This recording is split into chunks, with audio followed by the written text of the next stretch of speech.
안녕하세요. 임승우 목사님의 묵상 출애굽기 22장 제목 하나님은 무서운 분인가 자비로운 분인가. 너는 가부나 고아를 해롭게 하지 말라. 내가 만일 그들을 해롭게 함으로 그들이 내게 부르짖으면 내가 반드시 그 부르짖음을 들으리라. 나의 노가 맹렬함으로 내가 칼로 너희를 죽이리니 너희의 아내는 가부가 되고 너희 자녀는 고아가 되리라. 출애굽기 22장 22절에서 24절 말씀. 하나님의 법은 하나님의 성품과 마음을 드러냅니다. 자비로운 하나님인가? 언약의 백성이 지킬 법조문에는 죽인다는 말이 많이 나옵니다. 사람을 쳐 죽인 자는 반드시 죽일지니라. 부모를 치는 자와 저주하는 자, 사람을 납치한 자, 들이받는 버릇이 있는 소를 간수하지 못하여 사람을 죽게 한 자, 무당, 짐승과 행음한 자, 다른 신에게 제사 드리는 자도 다 죽이라고 하였습니다. 하나님은 사람 죽이길 좋아하는 이상한 분일까요? 오늘의 본문은 가부나 고아를 해롭게 하면 하나님은 그들의 부르짖음을 듣고 맹렬한 노를 발하여 칼로 죽인다고 말씀하십니다. 가부나 고아에게 하나님은 무섭고 엄한 분일까요? 그들은 하나님을 정의를 이루고 자신들을 돌보는 분으로 볼 것입니다. 가부와 고아를 해롭게 하는 자는 하나님을 어떤 분으로 생각할까요? 그들은 하나님을 두려운 분으로 보며 함부로 자신의 힘을 쓰면 안 되겠구나 생각하며 조심할 것입니다.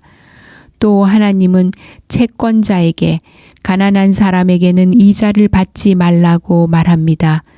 옷이 한 벌밖에 없는 사람의 옷은 해가 지기 전에 돌려주라고 말합니다. 옷을 뺏고 돌려주고 하는 일이 더 귀찮았을 것입니다. 이런 말씀을 하시며 하나님은 나는 자비로운 자임이니라고 선언하십니다. 분명히 돈을 빌린 사람에게 하나님은 자비로운 분입니다. 돈을 빌려준 사람도 그렇게 생각했을까요? 공평하지 않다고 생각하지 않았을까요? 실제로 후에 이런 법규로 인해 채권자들은 거짓 장부를 만들기도 하였습니다. 나는 거룩한 사람인가? 여호와 하나님은 우리에게 거룩한 사람이 되라고 말씀하십니다. 우리는 어떻게 거룩한 사람이 될 수 있습니까? 채권자가 실제 빌려주는 금액보다 더 많은 금액을 빌린 것으로 장부를 만들어 법도 지키고 이익도 얻는다면 그는 거룩한 사람이 아닙니다. 그가 거룩한 사람이 되는 길은 이 법조항에 나타난 하나님의 마음을 이해하고 따라야만 가능합니다. 살인한 자를 죽이라는 명령에는 살인자에 대한 엄격한 정의와 살인당한 자에 대한 동정심이 함께 들어 있습니다. 배상에 관한 법률을 보면 소는 5배, 양은 4배입니다. 그런데 그 소가 살아 있으면 2배, 자신의 죄를 뉘우치고 고백하면 배상이 5분의 1로 줄어듭니다. 하나님은 배상을 그 죄의 고의성, 우연성, 뉘우침에 따라 섬세하게 조절하십니다. 이를 통해 하나님은 이스라엘 공동체에서 죄가 그치고 죄인은 회복되어 공동체 구성원들이 안전하고 거룩하게 살아갈 수 있기를 바라십니다.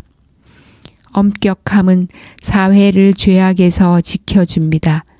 특히 강한 자와 가해자에게 엄격함이 적용되어야 연약한 사람들과 피해자들이 자비를 경험할 수 있습니다.